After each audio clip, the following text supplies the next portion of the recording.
Good morning, this is Chris with Paragon Inspection.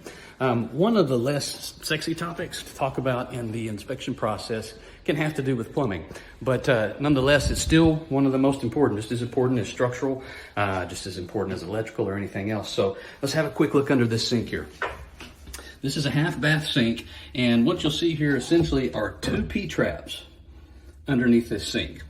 It's appropriate to have one P-trap. You definitely need that to keep sewer gases from coming back up through the piping and into the fixture, but you don't need two. When you have two, you're going to adversely affect the performance of this sink. It's going to drain slower. You cause more potential for clogs. So sometimes double is not always better. In this case, they'll need to get one of those removed to get this sink running right.